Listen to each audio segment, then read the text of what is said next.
I'll just start. Firstly, delighted with the win. You know, we went in, and clearly we had a number of new combinations, but you know, the way the guys have been preparing over the last 10 days, really confident with the group that we went in with, and you know, delighted with some of the execution, particularly in that first half. Second half, we probably paid the price for missing a few opportunities, and Argentina really grew through that. And you know, that whilst we lost a lot of momentum, a lot of that was due to them. Actually, I thought they came back really, really well, and that 10 or 15 minute spell near the end of the game, I think which showed great tenacity from our guys, and it held us in good stead for what's to come. But overall, pleased with the performance and against probably what was an improved Argentinian team in that second half. Ardie, do you want to say something? Cool. Way go team on Zoom. Oh, hey Fozzie, Ollie here. You touched on it before, but a lot of new combinations out there. Some guys getting their first taste of rugby on this tour. The way that was executed out there in large parts, how much confidence does that give you for the rest of, I suppose, the Rugby Championship, but also looking ahead to the Northern Tour as well? Yeah, no, Ollie, I think it gives us a lot of confidence, and I think you know, it's not surprising because I think the quality of how we've been training has been really good. And you know, you look at the likes of Quinn. I thought Braden Edenor come and played his first game, and I thought he looked really, really settled at centre, which was pleasing. You know, Tupou Vire, I thought they had a great game at lock. Paddy got through a bucket load of work for a big guy coming back. So, you know, there's a whole lot of things in there that were positive for us. And really, you know, it's 5 tests in a row. Like I could keep harping on a bit, but it's, you know, every team's going to have to dig deep into their well a little bit over the next fortnight. And I guess the strategy of how we went into this game puts us in a pretty good place going into the next 2 weeks. I'm sure you haven't had any time to look at the Springboks game from earlier today, but what sort of challenge do they present? And I know you've faced them a lot, but I suppose given you haven't faced them since 2019, your first time as head coach, could you just talk about the challenge in front of you with the World Champions coming up? Oh, it'll be a torrid game. They always are, you know, and I saw enough of that game, saw about 50-odd minutes of it to know what's coming. You know, I thought the Wallabies did a really, really good job against them for 2 weeks in a row and had played well, and probably the first time that the South Africans have played against a team that really plays with a lot of tempo in the last 2 years. And, you know, we've got to remember they've been out in a bit of a wilderness last year. And so, you know, I think they'll learn a lot from that. And, you know, we'll just focus on this one tonight, worry about South Africa tomorrow. But All Black South Africa games are always pretty special. Thanks, Fozzie. Keep going, team. Okay, g'day Fozzie, Mark Hinton. Obviously today was a bit about some of the younger guys in your squad. Just guys like Sam Masoni, Tupou, Ethan Blackadder, Hoskins. What did they show you tonight, Fozzie? What did those younger guys that haven't got so much experience really show you in the heat of battle? Oh, I think they showed that they're learning about preparation, and you know, we've really wanted to make sure that we dealt with consistency of our performance, regardless of who's out there. And you know, there's enough there tonight that people are going to pick holes in a few things, and rightly so. And you know, like, we've got to be a lot more ruthless when we do create stuff, because we left a few things on the field tonight that really tightened the game up unnecessarily, I thought. But overall, I just think it was good for our younger, newer players to feel that pressure and that tension. Like, it's, you know, I thought that fourth quarter for us as a team will be gold for us going forward, because they realise that, you know, you never have anyone beat at a test level. They're always going to come back at you, and if you don't finish them off when you got a chance, you're in for a bun fight. And we had our hands full there in that last quarter with Argentina, and it'll be good for us. And just last one from me.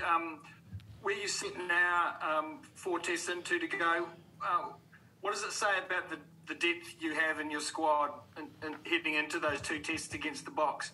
You know, I just guess how do you feel you're placed in terms of that depth that you've built over the last month or so? Yeah, well, pretty pleased. It's the old mantra: the only build depth by playing players and putting them out in the park. And you can't. I think so. In a lot of ways, it's exposed ourselves to a potential pitfall by making the number of changes we have. But I keep reminding everyone, we've got, this in 2021, we've got 2 blocks of 5 tests in a row, which is something that we've never had before. And I think taking a few, gambles in some sense of actually utilising the squad, utilising those that are performing at training is going to reap rewards for us later on. But for right now, it's positive because we've got a lot of guys playing themselves into form and creating some good conversations. Ian, Tom here. Just in terms of the depth that you have at the moment, are you comfortable that depending on the opposition that comes your way, you can sort of pick and choose your squad to cater to the strengths of the opposition, or is it very much still there's a pecking order in most positions? Oh, look, I think let's not get too carried away with it. We've got to be at our best to win test matches, and it's not about getting too clever in this space. We had a strategy for these 2 tests that we've been able to implement, and we've got away with it, and it's gone well. So we'll now look at the next week. Once the dust settles tonight, look at it, see how all the bodies are, and make some decisions. But I mean, let's be under no illusions. We're not at a stage that we can just mix and match and do whatever we like. You sort of go and have a best 15 on the park, but sometimes the best 15s for us is based on what we're seeing at training and energy levels, and it might be a little bit different to what other people are thinking. Yeah, thank you. And just on Damien tonight, hugely composed and just a second test start at 10. He's still a guy, presumably, that there's very much a fullback first and foremost for you who can slot into that role? Or does he, at some point, challenge those other 10s as a starting, first 5? Yeah, I don't think we have to see everything into the future, do it, Tom? Like at the moment, he's a 15 who can play 10, but he can play 10 very, very well. And I liked his composure tonight. I thought he dealt with the challenge really, really well. Second start in the All Blacks, but he's experienced at 10. And if anything, he was probably a little bit guilty, maybe underplaying his hand. Like he had more to offer. So I was quite excited about his progress. Thank you. And just Ardie, for you to keep you occupied. I mean, what's in the water at the moment? And with the loose forwards, I mean, everyone who goes out there sort of has a pretty storming game. How are you guys keeping each other honest? Yeah, look, it's pretty special times. Like mentioned it before, around being able to go into self-quarantine and spend a bit of time together. We're all competing against each other at trainings and pushing each other. And I think that's showing out there on the field. With guys like Hoss tonight, who hasn't played in a couple of weeks and puts in a performance, and Ethan as well. So it's good for us. It's not so good for coach here. Gives them headaches. But, it's good that there's competition. Ardie, just one on the scrummaging, mate. I mean, how good was that scrum tonight to get you out of some of those positions you were in? Yeah, it saved us a little bit, when we had our backs against the wall on our try line. So, we pride ourselves on set piece, and, we'll look at that and, the front row, be able to tonight. And just in terms of your own leadership role, with the way the game went in the second half, what was the sort of message you were giving to the guys? Yeah, when Baz came on, it was just around staying calm and just next moment focus. We knew what we were doing, giving silly penalties away, and like Foz said, it started off in the first half and missing those opportunities, and it became close in the end. So it's good for us. Being able to have our backs against the wall and deal with that pressure is something that we can grow in. Okay, thanks, mate. Hey guys, we'll have time for probably 2 more calls on the on the Zoom before we throw to the guys in the room. We've got Mario and the Pumas waiting, so a couple more questions, team. Elliot, you're on mute, Elliot. There we go. Ian, can you talk about what you got out of Ethan Blackadder tonight, please? what we got out of Ethan Blackadder is probably what we got out of Ethan Blackadder at every training since he's been picked in a black jersey. He gives everything. He puts his body on the line. He trains hard, and so just delighted for him that he was able to just keep duplicating what he's doing on Sunday to Friday. He's a top man. He gives you everything. Wears his heart in his sleeve, but loves being in that black jersey, and I think we saw that tonight again. One more question, team. Cool. Okay, we've just got a couple of guys in the room here, so you're more than welcome to listen into these questions and answers.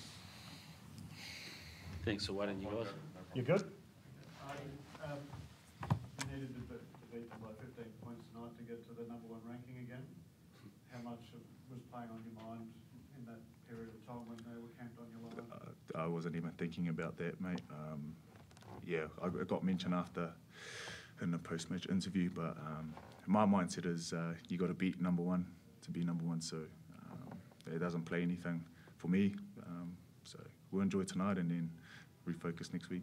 Does it give you anything ahead of next week's match against the guys that you've just deposed and are the World Cup champions? Look, it's always special playing against South Africa.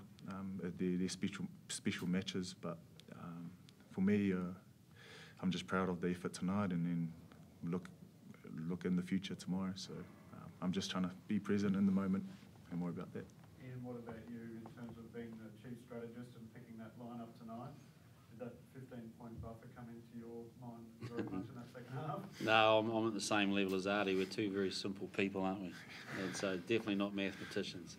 To be fair, it's not on our mind at all. And I'm not trying to just say that to downplay it, but really, it's we're about to play South Africa next week. We'll get excited about that, and we're more interested in winning a Test match than where we sit. And if we focus too much on the other thing, then we'll get tripped up and we won't be there for very long. So that doesn't interest us either. It seemed like South Africa, ever since they've been in Australia, has been focused on this match in Townsville on Saturday. Obviously, they're going to bring something different next week. How do you think you're prepared for that? You probably have to ask me on Monday, I reckon. But look, we'll definitely we'll prepare the same in many ways, and like everyone's going to be into their 4th test in a row, and so how you refuel the whole squad, get the energy levels up, how we get the strategy and part of it clear in our players' mind is that's all the same. There will be some things that are a bit different that go in there, but trust me. I mean, this is we always we love playing Test matches, but we really love playing South Africa because of the amount of respect we've got for them, and over history it's been an outstanding rivalry. So. We're not sort of so much talking about #1s and #2s and that, but we've got a chance to go to Townsville and play a foe we've got a lot of respect for and put ourselves in a pretty nice position in this championship, which is something that we're pretty keen on winning. Thank you. Thanks, everyone. Thank you. Thank you. Thanks, everyone at home. Thanks for staying up.